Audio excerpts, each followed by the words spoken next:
Hello everyone, कैसे हैं आप सब लोग। आज एक बहुत सेंसिटिव टॉपिक पे मैं बात करूंगा। The topic is why most of the students fail in GATE. Why most of the students fail in GATE. GATE में बहुत सारे स्टूडेंट्स फेल क्यों हो जाते हैं? Fail in the sense, of course मैं कट ऑफ आउट ऑफ की बात नहीं करूंगा। कट ऑफ क्लियर करके आपको कुछ नहीं मिलता, पहली बात तो ये समझ लो भाई, है ना। गेट क्वालिफाई करके कुछ नहीं मिलना। आपको अच्छे कॉलेज चाहिए तो एटलीस्ट आपको टॉप 1000 या मैक्सिमम से मैक्सिमम टॉप 2000 रैंक लानी पड़ेगी, है ना। अप टू 2000 रैंक तक मैं कहूंगा कि आपको कोई ठीक ठाक सा कॉलेज मिल सकता है जहां से आप अच्छी प्लेसमेंट ग्रैब कर सकते हो एंड सो ऑन।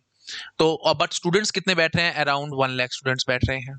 तो उसमें से सिर्फ 2000 बच्चे ही अच्छे कॉलेज तक पहुंच पाते हैं, बाकी नहीं पहुंच पाते हैं। तो इसलिए डायरेक्टली इनडायरेक्टली बात वही उठती है कि मोस्ट ऑफ द स्टूडेंट्स को अपना मनपसंद कॉलेज या जहां पे वो पढ़ना चाह रहे हैं वो सब क्यों नहीं मिल पाता। तो basic topic is why most of the students fail in GATE. ठीक है, तो brief introduction about me. My name is Amit Khurana, ये मेरे क्रेडेंशियल्स हैं, आप लोग देख सकते हैं। तो मैं आज इस बारे में आपसे बात करूंगा। देखो भाई, सबसे बड़ी प्रॉब्लम स्टूडेंट्स के साथ क्या होती है? Lack of direction. ठीक है, तो डायरेक्शन उनको प्रॉपर नहीं मिलती, उनको ये नहीं पता होता किस डायरेक्शन में मेहनत करनी है। जैसे इस डायरेक्शन में मेहनत करनी है, ईस्ट डायरेक्शन में, तो वेस्ट की तरफ डायरेक्शन में काम करने की कोशिश करते रहेंगे, और जितनी ज्यादा मेहनत करते जाएंगे उल्टा वो उतना ज्यादा दूर होते चले जाएंगे अपने गोल से, और अल्टीमेटली उनको फेलियर देखना पड़ेगा। Okay, so the basic fact जो मेरे अकॉर्डिंग है, that is lack of direction. Direction ठीक नहीं रहती, पता ही नहीं है करना क्या है। द बेसिक प्रॉब्लम इज नहीं पता। अब देखो, मैं आपको एक सिंपल एग्जांपल से बताता हूँ। अप्रोक्सीमेटली आपको 12 सब्जेक्ट्स करने हैं फॉर गेट। ठीक है, और अप्रोक्सीमेटली मान के चलो 11 या 12 महीने हैं आपके पास। तो एक महीना भी नहीं बचता आपके पास एक सब्जेक्ट के लिए ऑन एन एवरेज। तो on an average 25 to 30 days हैं आपके पास एक सब्जेक्ट के लिए। बट होता क्या है कि आपने कोई क्वेश्चन देखा और आपको वो समझ नहीं आ रहा, आपने उस पे बहुत ज़्यादा टाइम लगाया। कोई कोई स्टूडेंट पूरा दिन लगा देता है, कोई कोई स्टूडेंट 2 दिन लगा देता है, और कोई कोई स्टूडेंट तो 1 वीक तक एक क्वेश्चन के पीछे पड़े रहे, उसको सोचते रहे, करते रहे। देखो, मैं ये चीज़ नहीं कहता कि गलत है and so, but at the end of the day, अगर आपने इतना इतना टाइम लगाया एक एक क्वेश्चन पे और उसको समझ लिया, और आपको लगता है कि हाँ, मेरे को कॉन्फिडेंस भी आ गया, मेरे को बहुत अच्छा भी लग रहा है कि सर, मेरे को बहुत सारे स्टूडेंट्स बोलते हैं कि सर टाइम तो लग गया लेकिन हमारे को समझ में आ गया और बहुत अच्छा लग रहा है अब हमारे को एंड सो ऑन। मेरे अकॉर्डिंग ये चीज गलत है। इतना इतना टाइम आप मत लगाओ भाई चीजों पे। अगर आप इस तरीके से चलोगे ना, तो बिलीव मी, डायरेक्टली इनडायरेक्टली आप एक सब्जेक्ट पे इतना टाइम लगा रहे हो, दूसरे पे इतना टाइम लगा रहे हो, तो क्या गारंटी है जिस सब्जेक्ट पे आपने इतना टाइम लगाया उससे क्वेश्चंस आएंगे और आपसे वो सॉल्व होंगे? कोई गारंटी नहीं है। ठीक है, बार बार मैं समझाता हूँ, 100 मार्क्स किसी भी स्टूडेंट के नहीं आते। Never target 100% marks in any subject. किसी भी सब्जेक्ट में अगर आपको लगता है कि मेरे को ओएस बहुत अच्छा लगता है और 10 नंबर का ओएस आ रहा है, तो आपको लगता है कि मैं 10/10 लाऊंगा ओएस में, गलत अप्रोच है। आप बहुत फंसोगे। ठीक है, तो आई होप आप लोगों को क्लियर हो रहा होगा। तो सबसे पहली चीज, लैक ऑफ डायरेक्शन में मैं आपको ये चीज बताना चाहता था कि किसी भी सब्जेक्ट के पीछे नहीं पड़ना, किसी भी सब्जेक्ट में आपको पीएचडी नहीं करनी। और दूसरी बात, कोई क्वेश्चन अटक गया, कोई बात अटक गई है, उसके पीछे टाइम पास मत करो। मैं आपको एक फैक्ट बताता हूँ, मैं नहीं बताऊंगा, मेरा एक्सपीरियंस बताएगा। बहुत सारे स्टूडेंट्स को मैं ऑफलाइन क्लासेस में देखता था, जो डिफिकल्ट डिफिकल्ट क्वेश्चन पे बहुत ज्यादा टाइम स्पेंड करते थे। मैं उनको बोलता भी था, ये क्वेश्चंस डिफिकल्ट हैं, इनके पीछे ज़्यादा अपना टाइम पास मत करो, लेकिन उसी के पीछे पड़े रहना, और फिर बाकी अपने फ्रेंड्स के साथ इसी तरह के क्वेश्चंस को डिस्कस करते रहना, एंड सो ऑन, क्लास का माहौल इस तरीके से बना देना। ये सब बहुत चलता है ऑफलाइन क्लासेस में, और आई एम श्योर आपके जो फ्रेंड सर्कल में होंगे वो भी इस तरीके के क्वेश्चंस आपके साथ डिस्कस करते होंगे। बट मेरे अकॉर्डिंग ये अप्रोच बहुत ज़्यादा गलत है, क्योंकि जिस भी डिफिकल्ट क्वेश्चंस को आप बार बार प्रैक्टिस कर रहे हो, आप उस पर बहुत ज्यादा टाइम स्पेंड कर रहे हो, वो जरा सा भी ट्विस्ट होकर के भी आ गया ना, तो भी तुमसे हिलेगा नहीं। सॉल्व करना तो छोड़ दो, तुमसे हिलेगा भी नहीं वो क्वेश्चन। रियल टाइम में मैं बात कर रहा हूँ, रियल टाइम में। नो डाउट हो सकता है गेट एग्जाम देने के बाद शायद आप उस क्वेश्चन को कर जाए, लेकिन वहां पे बैठे बैठे बहुत मुश्किल चांसेस है। इनफैक्ट जो टीचर आपको टीच कर रहा है ना, अगर आप उसको भी गेट एग्जाम में भेज दोगे ना, सीधी बात बोलता हूँ, मैं भी चला गया ना, शायद मैं भी वहां पे कंफ्यूज हो सकता हूँ, क्योंकि 3 घंटे का टाइम है, माइंड पे प्रेशर रहता है, एंग्जाइटी रहती है, पता नहीं सॉल्व होगा कि नहीं होगा। तो क्यों भागना है उन सबके पीछे? सिंपल बात है भाई, मैं बार बार आप लोगों को समझाता हूँ, पीवाईक्यू से अप्रोक्सीमेटली 70% पेपर आता है।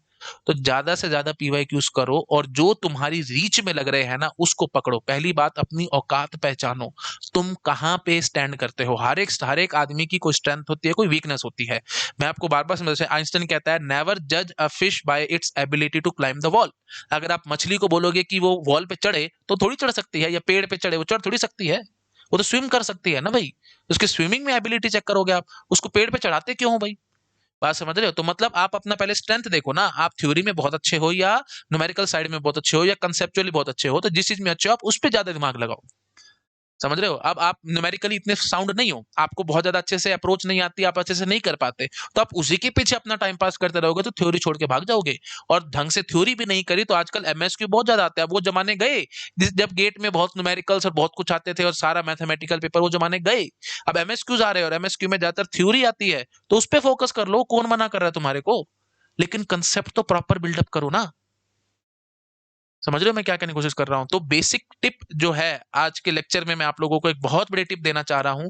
बहुत ज्यादा डिफिकल्ट क्वेश्चंस जो आपको नजर आते हैं, जो लगता है कि ये हमसे नहीं सॉल्व हो रहे या ट्रिकी हैं, जस्ट लीव देम और आगे बढ़ो। एक बारी ढंग से क्या, चलो कुछ कुछ कर करके सिलेबस अपना जितनी जल्दी हो सकता है एक बारी कंप्लीट कर लो। एक एक स्कैन तो मार लो ना पूरे सिलेबस पे।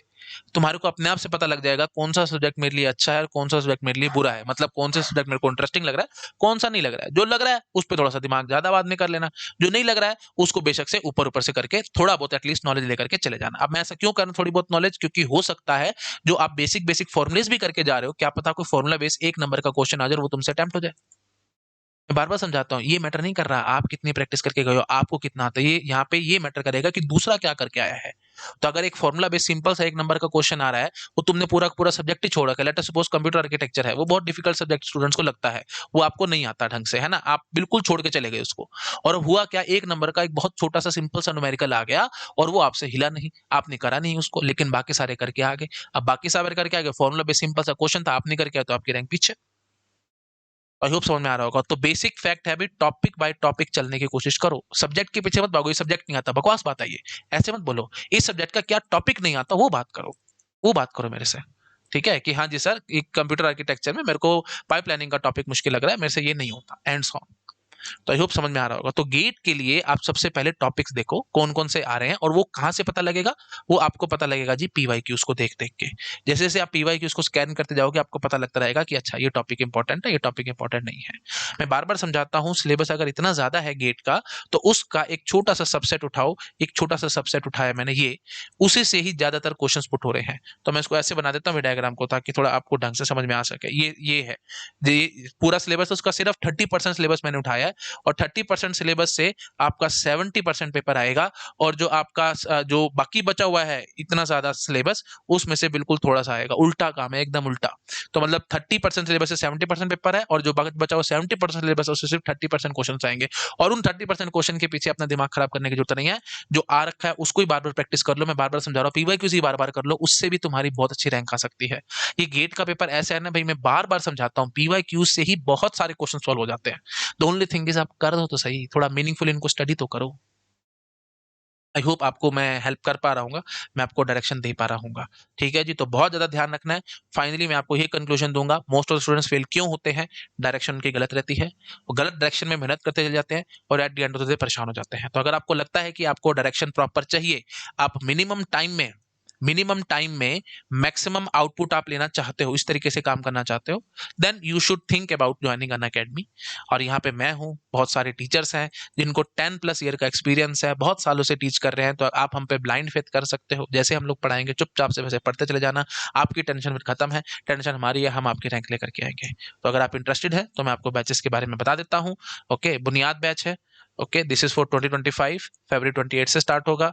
उड़ान बैच है 2024 के लिए, फरवरी 28 से स्टार्ट होगा।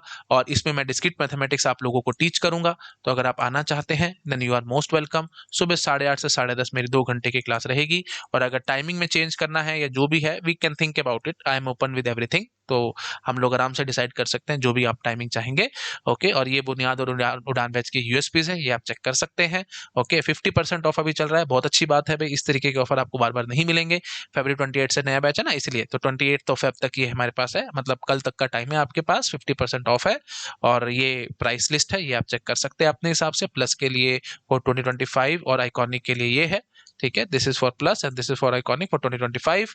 और अगर आप 2024 के लिए तो this is for plus, this is for iconic. और ये सब डिस्काउंट्स आपको सिर्फ तभी मिलेंगे जब आप कोड लगाएंगे खुराना सर, KHURANASIR, ठीक है। तो जब आप एनरोल करवा रहे होंगे you should apply this code, इससे आपको ये सब जो भी डिस्काउंट्स है 50% ऑफ वाला तभी मिलेगा, otherwise you won't get this discount, ठीक है जी। ओके, और अभी प्राइस अगर आप ईएमआई पे लेना चाहते हैं, so this is the slide for you.